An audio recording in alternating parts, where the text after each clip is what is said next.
Olá a todos. O nosso grupo ele é composto pela Beatriz Marques de Souza, Bruno Henrique de Paula, Camila da Silva e eu, Ricardo Paes. Nós vamos falar um pouco sobre os processos de ensino e aprendizagem na escola à luz da pedagogia construtivista.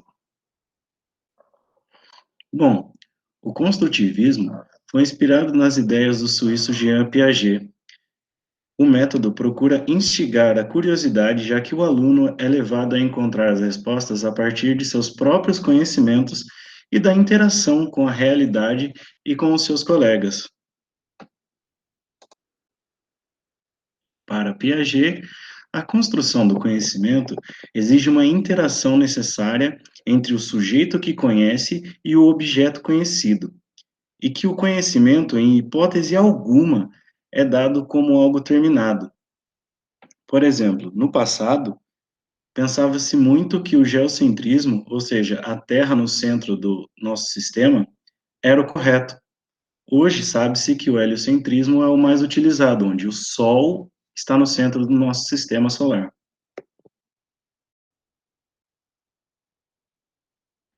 Ainda para Piaget, um recém-nascido, apesar de representar anos de evolução da sua espécie, é incapaz de ter um pensamento formado, ou seja, o conhecimento não é passado pela bagagem hereditária, e que, na verdade, ele se constitui pela interação do indivíduo com o meio físico e social, com os simbolismos humanos, com as relações sociais, e por aí vai. Ou seja, um recém-nascido, ele vai agregando conhecimento conforme passa a sua vida, conforme ele tem relações com outras pessoas, outros indivíduos, com outras culturas, e aí sim o conhecimento é agregado. Pessoal, eu gostaria de falar um pouquinho com vocês, né, sobre o que são e como se dão os processos de ensino e aprendizagem na escola. Nas palavras do educador Paulo Freire, não existe ensino sem aprendizagem. Para ele e para vários educadores contemporâneos, educar alguém é um processo dialógico, né, uma troca constante de conhecimento. Nessa relação de ensino-aprendizagem, o educador e o educando, eles trocam, né, conhecimento ali o tempo todo. O educando aprende, né, ao passo que ensina, e o educador ensina e aprende com o outro. Essas relações de ensino-aprendizagem, elas se estabelecem de múltiplas maneiras. A gente vai ver um pouquinho mais para frente, mas cada professor vai fazer esse processo de ensino-aprendizagem de um jeito, né? De acordo com o seu referencial teórico, de acordo, né, com a sua didática e assim por diante.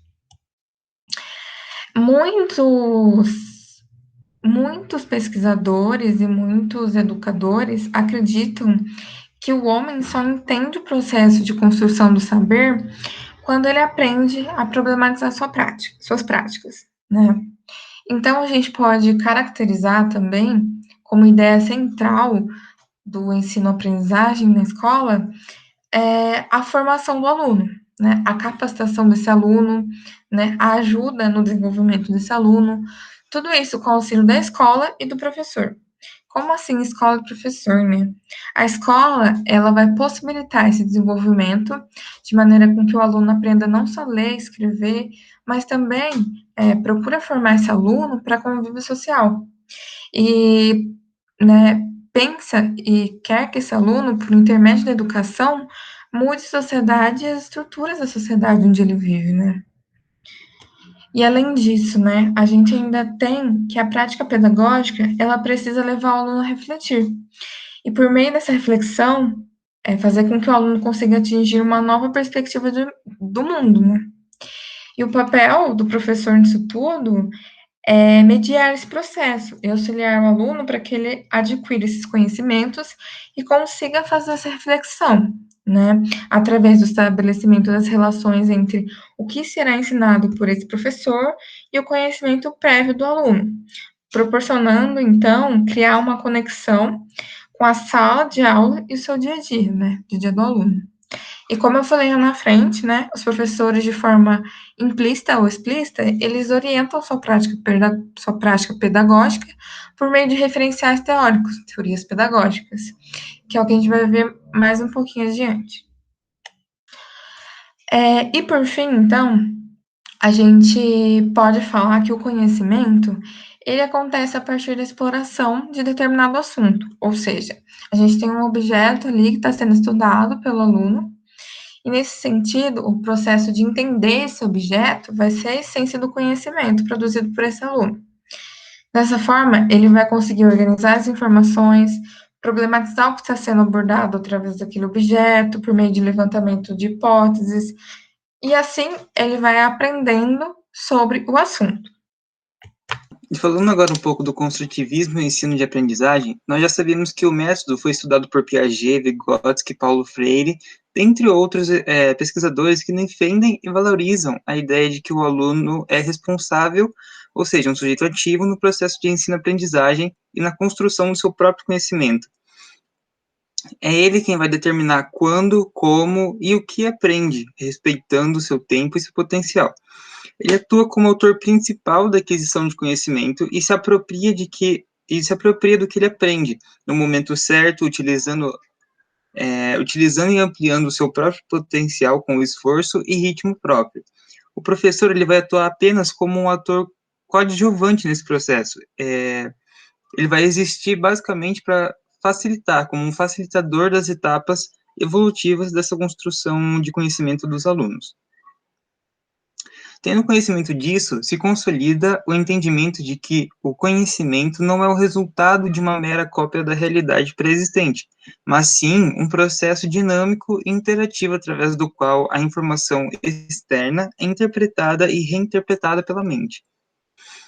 Então, basicamente, em uma perspectiva construtivista geral do ensino e da aprendizagem, a competência disciplinar, ou seja, o domínio do conhecimento científico do ponto de vista heurístico-conceitual, experimental e formal, além da habilidade didática, sendo ela a capacidade de proporcionar aos alunos as situações mais favoráveis para seu crescimento intelectual e emocional, sustentando uma aprendizagem específica, constituem de um binômio de uma interação contínua aos resultados variáveis.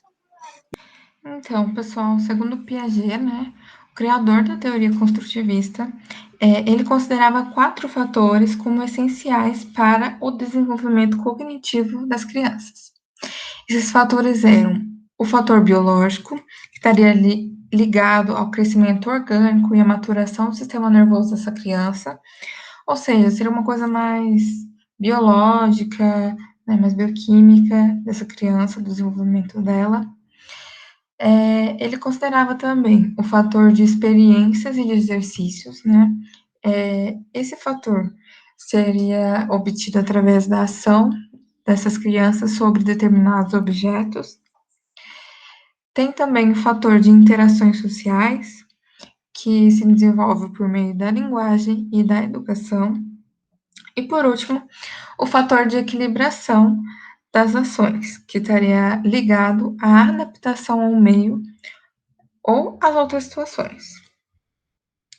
Com isso, então, né, Piaget fala sobre que para o construtivismo, o ambiente social e o ambiente físico, eles ocasionam oportunidades de interação entre o sujeito e o objeto, gerando assim conflitos e, consequentemente, uma reestruturação pelo sujeito de suas construções mentais anteriores.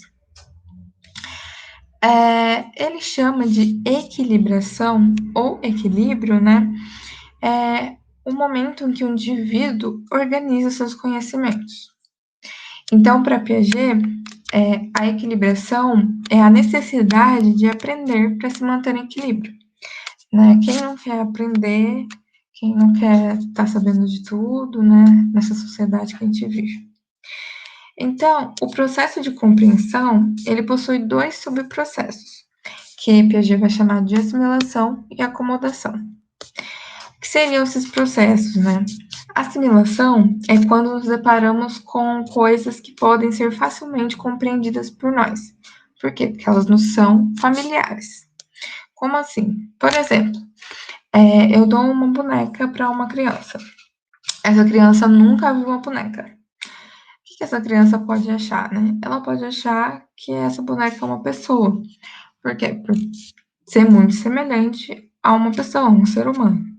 Ou seja, aquela criança compreendeu algo novo a partir dos conhecimentos que ela já possuía, né? Ela está reconhecendo o que para ela já é familiar.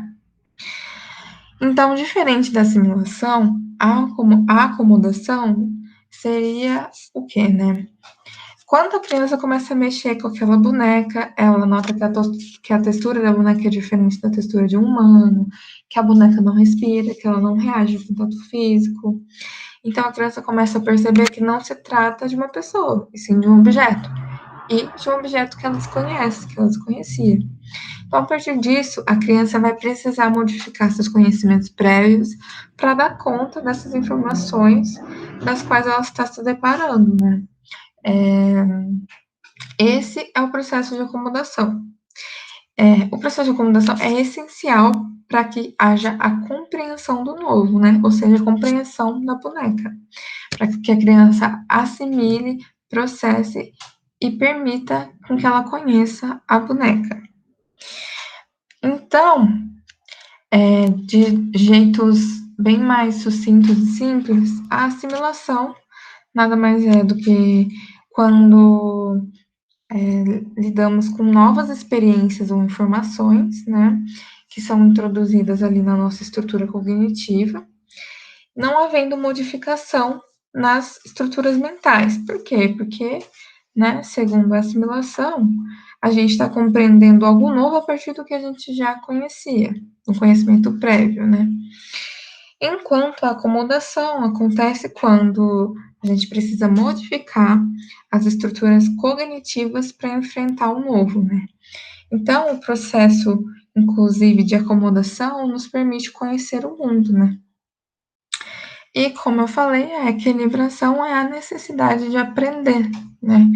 Para se manter em equilíbrio, a necessidade de organizar o conhecimento. E agora vamos falar um pouquinho sobre os estágios de desenvolvimento. Dentro deles, nós temos o sensório motor, o pré-operatório, o operatório concreto e o operatório formal. Vamos começar falando um pouquinho sobre o sensório motor.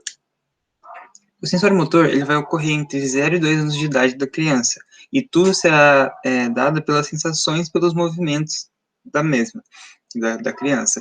O que vai cooperar para que ela desenvolva os seus primeiros esquemas de ação. Nessa etapa também aparecem os reflexos básicos do bebê, o que vai mudar conforme a maturação do sistema nervoso e a interação dele com o meio. Ainda não, nessa etapa ainda não estão desenvolvidas as representações mentais e os pensamentos. Na etapa pré-operatória, que ocorre entre 2 e 7 anos de idade, a criança ela começa a desenvolver a sua capacidade simbólica. Ela não vai depender exclusivamente de suas sensações e movimentos. Ela vai passar a distinguir o significado da imagem, da palavra, do símbolo, o conceito em si de tudo isso.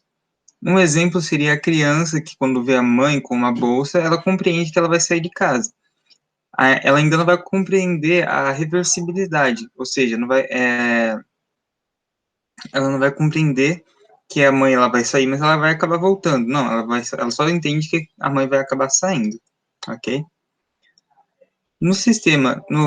Na etapa de pré-operatório, de operatório concreto, que ocorre entre os 7 e 11 anos de idade, a criança ela vai começar a pensar de forma lógica.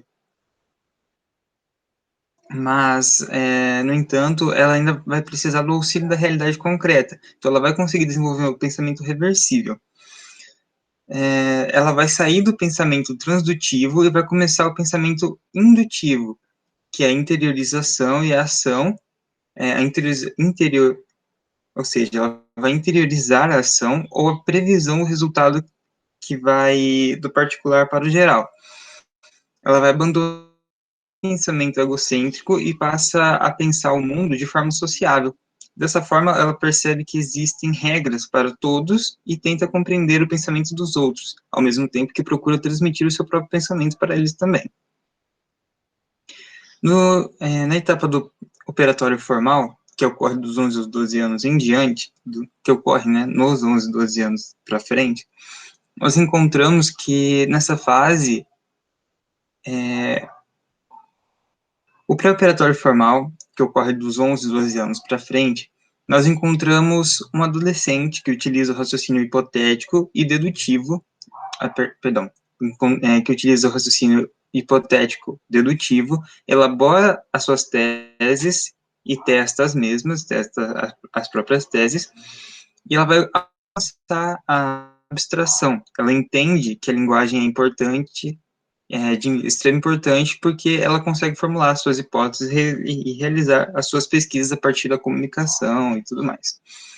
Então, esses foram os estágios de desenvolvimento. Agora eu vou apresentar para vocês a conclusão do nosso seminário. Bom, com tudo que foi visto, a gente consegue perceber que, com base na nossa pesquisa, o construtivismo, de acordo com Piaget e a sua teoria, ele vai certificar que o aluno será construtor do seu próprio conhecimento e também responsável pela sua própria aprendizagem.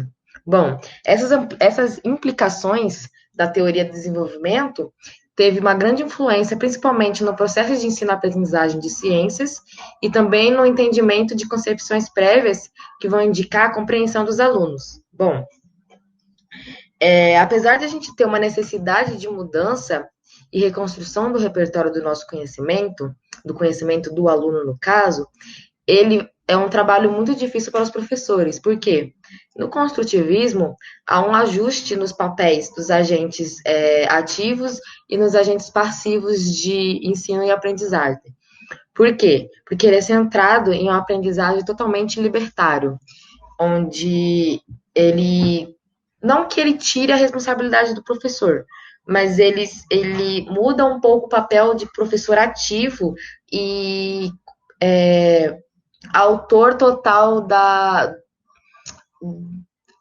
dominante total daquele aprendizado. Ele não tem esse papel tão ativo no construtivismo, na parte de aprendizagem. E também ele tira a colocação tradicional de o aluno ser passivo, né, de ser uma pessoa que apenas estará lá para ouvir e colecionar todos aqueles ensinamentos que estão dando. Esse aluno, ele tem um local muito mais ativo dentro de sala de aula, porque ele vai lidar não só com o ensino que é dado, mas ele também é ativo porque ele se auto-ensina, porque o professor ele vai levar em consideração o singular de cada aluno. Então, o aluno ele é extremamente ativo no ensino da teoria construtivismo. Porque na concepção construtivista, ele não vai supervalorizar o professor, mas ele também vai fazer com que ele tenha ele instigue os alunos para aprender. Bom,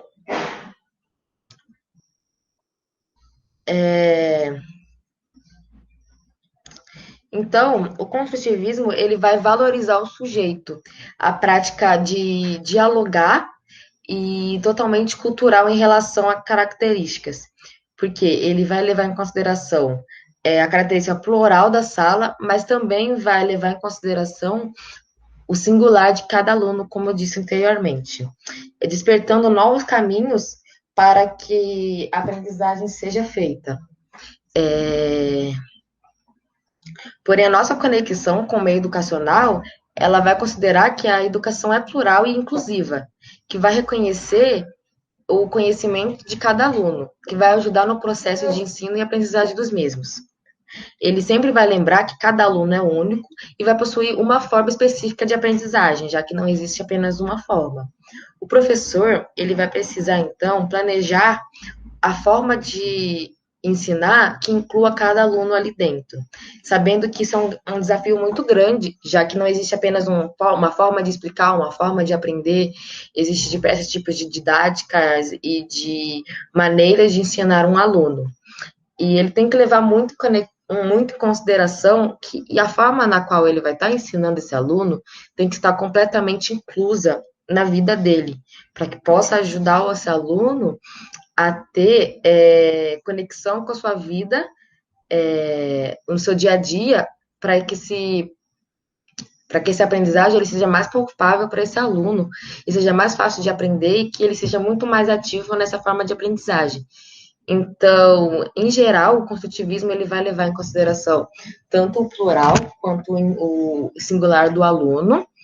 Ele não vai deixar aquele papel na qual a gente vê na escola tradicional, que é o professor tem o domínio do saber, enquanto o aluno é algo passivo que está ali só para escutar. Ele muda muito esses papéis. Ele vai fazer com que o professor se coloque também no lugar do aluno e saiba como esse aluno vai aprender ali dentro, e o aluno vai ser muito mais ativo, já que ele vai poder ditar a sua forma de aprendizagem, como que ele vai aprender aquilo, como que ele vai lidar com aquela aprendizagem que está dando nessa aula e nessa temática. Então,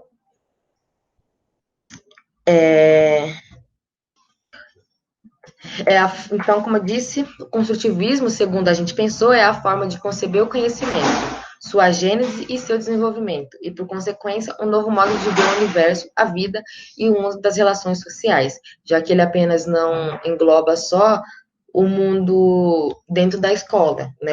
Ele vai, com essa forma de aprendizagem, ele vai mudar o aluno não só dentro da escola, como fora dele e dentro da nossa sociedade. Muito obrigada.